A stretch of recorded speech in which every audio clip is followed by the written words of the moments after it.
From KPRC2, this is Houston Newsmakers with Cambrell Marshall. It is that time of the year again. Hundreds of thousands of kids have been heading back to school in recent weeks, and now it's HISD's turn with almost 200,000 young people starting their school years again.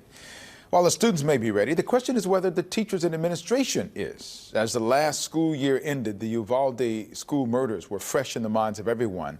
Now the topic of school safety is once again front and center. Here to talk about what's ahead, HISD Superintendent Millard House II. Good morning to you, sir.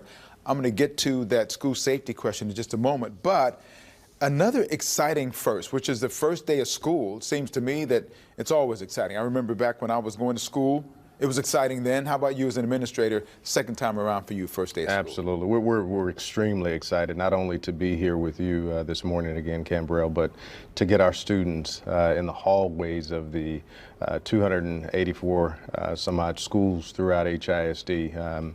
Teachers are immersed in professional development, getting their classrooms together. Of course, administrators are prepping for trainings. So we're very, very excited. We feel like we have a tailwind from this past year that will make this year even stronger as we dive in. Well, let's talk about the school safety questions about this next school year. You have been quoted as saying that HISD might not have been ready for a school attack, but you qualify that by saying that you're talking about an attack of a kind with automatic weapons and that sort of thing, something that many school districts aren't prepared for. But unfortunately, some of them, including HISD, have had to face the facts about school safety. In your school meeting this past week, steps were made to try to change that dynamic. Talk about what happened, what was decided moving forward as far as You're absolutely right, Cambrell. First and foremost, HISD parents can rest assured that HISD police, school administrators, staff will continue to enforce existing safety measures while exploring areas of improvement to ensure the highest standard of safety that everyone wants. As a parent myself, the safety and security of not only my students but all students is the highest priority. Now, our current assessment is that HISD PD needs additional equipment, which is what we saw the board approve last night in board meeting. And this is why we would continue to work with our chief of police, our constable's office, sheriff's department, HPD, the mayor, Chief Finner, our board of trustees, to ensure that we are as prepared as possible for any situation. You mentioned earlier the idea of an intruder on campus that has an automatic weapon. No one wants to see that, but in my eyes, we want to be as prepared as possible. And after last night's vote, we feel like we're much more prepared than what we were before. Is there enough money? I mean, I guess the question is, and something like that, can there ever be enough? But the amount of money that you've applied to that, you think that's enough? We assessed exactly what it is that we felt like could make us even that much more prepared, and that was accomplished in the vote last night. The process now goes forward, and how those weapons and those kinds of things that are going to be purchased with that, ballistic vests, those kinds of things, long guns, how that will be staged in case something happens. Those are the minutiae, those are the details that still have to be. Those are the details, but I think what people have to remember is not just about guns. It's also about people. Over the summer, several HISD schools received upgrades in terms of fencing, cameras, video storage capacity, which is where we are set to move in motion very quick. HISD employed approximately 200 officers on our PD force, and those individuals have moved forward with lots of different intruder on campus drills, training. So that's something that a lot of people don't think through and understand. The training is extremely important, and we feel that our officers are trained up and prepared the best way possible for those kinds of situations. I know you hope that you never, ever have to deploy any of that in these cases, but you have to be ready, and I think that that's something you've talked about that you wanted to do. Absolutely. Let's talk about your teachers. We've heard that there are teacher shortages all over the country. HISD is not different, but I remember talking to you within the last year, and you were telling me about making concerted efforts to do a number of things, increase teacher pay, to try to do what you could for higher levels of teacher retention. How has that happened? How has that gone? I know you still have some shortages, but how happy are you with what's happened? Our recruiters and principals have done a tremendous job to ensure that we really combat the nationwide teacher shortage that's been in front of us across the country. We anticipate opening school with at least 95% of our teacher positions filled. And I think that's a huge accomplishment, knowing that 10,000 teachers have already begun the school year in their classroom, prepping, doing their professional development, and getting ready for students in about a week. When we developed HISD's strategic plan, we did just that in terms of what you just talked about.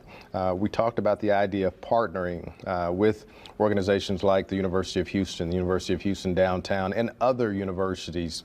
I had a trip down to Sam Houston State University most recently, and we're looking forward to additional conversations with them about grow your own programs that can allow us to have an even deeper surplus or deeper bench for applicants as we move forward. So with the gaps that are there, how do you fill those? If I'm a parent and I know I've got my kid going to school and they're one of those few that doesn't have, quote, one of those, how do you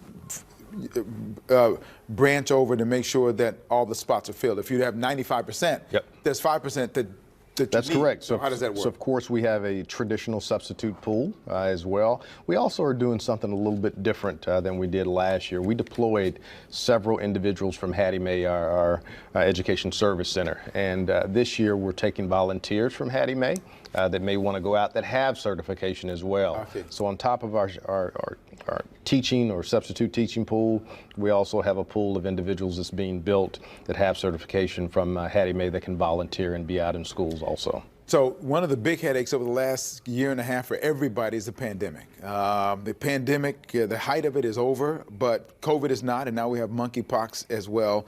What kind of plans, contingency plans, are there in place in what is still a COVID problem and maybe a pox problem down the road as well? It never ends. You know, Canberra, my grandmother used to say, it's always something, quite frankly. And we're working with health partners throughout the region, including the Houston Health Department, to follow developments closely, to implement the necessary prevention procedures and precautions to put in place.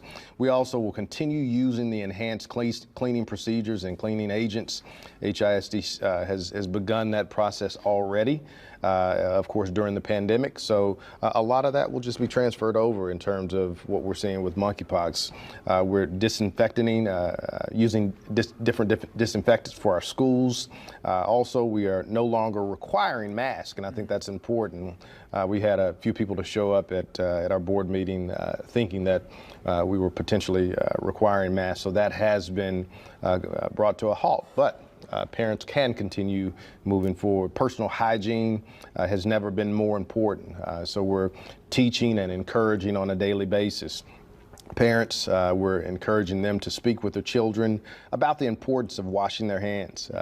We're in a different age, and washing your hands and hygiene is very, very important. While we share this information, we share it in a very caring way with students to inform our students to, eat, drink, a certain way to make certain that they're doing as least amount of touching of their mouths after they're eating as possible. Right. So lots of different things are going in place to ensure that we have a safe start to the school year. Well, I know everybody's happy about those kinds of changes, and hopefully we won't have any uprisings of any more of those kind of diseases in our community. But thank you for coming here. We'll be more with Superintendent House after the break. We'll talk about some of the challenges being faced from outside the region and the efforts to put librarians back into action within our schools when Houston Newsmakers continues.